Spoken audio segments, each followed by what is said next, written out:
This wasn't chaos. It wasn't a riot.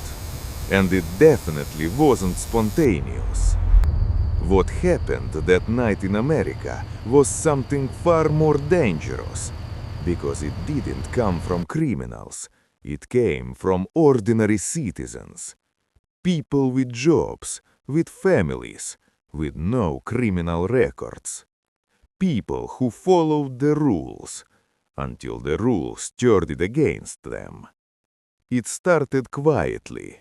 No explosions, no broken windows, just envelopes, official letters, stamped, legal, eviction notices, asset seizures, court fines that tripled overnight, cars taken for unpaid fees, bank accounts frozen over minor violations, homes locked with everything still inside.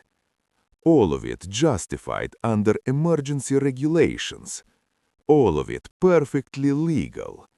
And for a while, people accepted it. They always do. They sold what they could. They borrowed. They waited. But pressure doesn't disappear. It compresses. And when it reaches a certain point, it explodes. The first messages appeared online late at night. Private groups, no names, no leaders. Just locations, times, and one sentence repeated over and over again. They can't arrest all of us.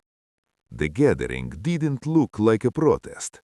No signs, no chants. Just people standing too close together in a city parking lot after midnight, watching, waiting. Police cruisers drove by slowly, windows down, hands near holsters. Nobody moved. That was the moment authorities misunderstood everything. They thought fear would work. It didn't. When the first man was grabbed, pushed face first into concrete for refusing to leave public property, phones went up instantly. No one shouted, no one rushed. They recorded.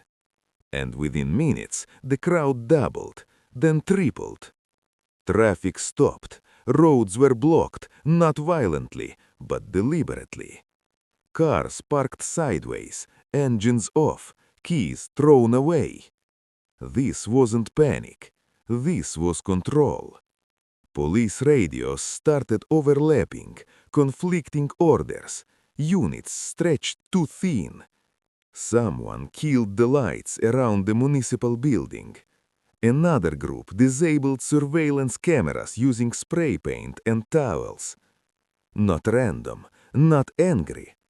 Methodical. Government-owned vehicles were targeted first, tires slashed, fuel tanks drained. No private cars touched. That detail matters, because this wasn't theft, it was a statement. When officers tried to push forward, they realized something terrifying. The crowd wasn't surging, it was holding, like a wall.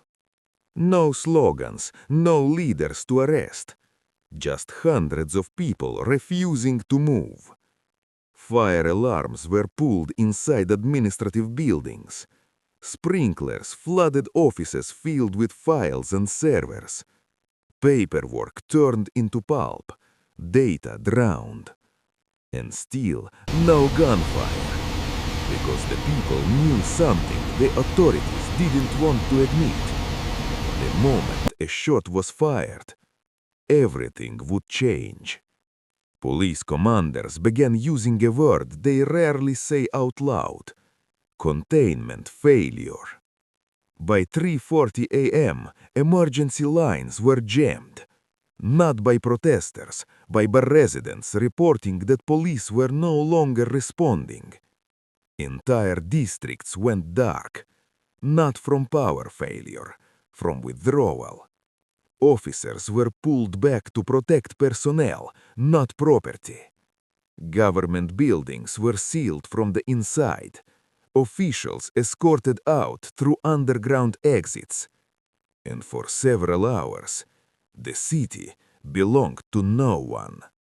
By morning, the media called it a riot, but there were no mass arrests on site, because there were no clear targets, no leaders, no demands delivered to a podium.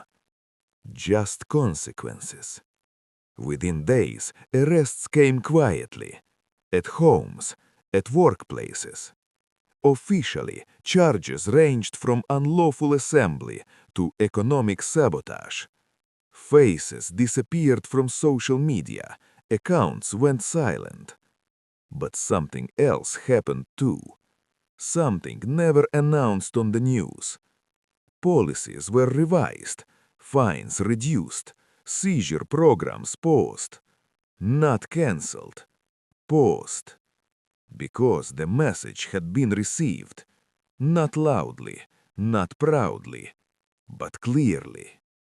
America likes to tell itself that order is permanent, that stability is guaranteed. History says otherwise. The most dangerous moment isn't when criminals riot. It's when citizens decide they have nothing left to protect, and the system learns too late that fear no longer works. This wasn't the end. It was a warning.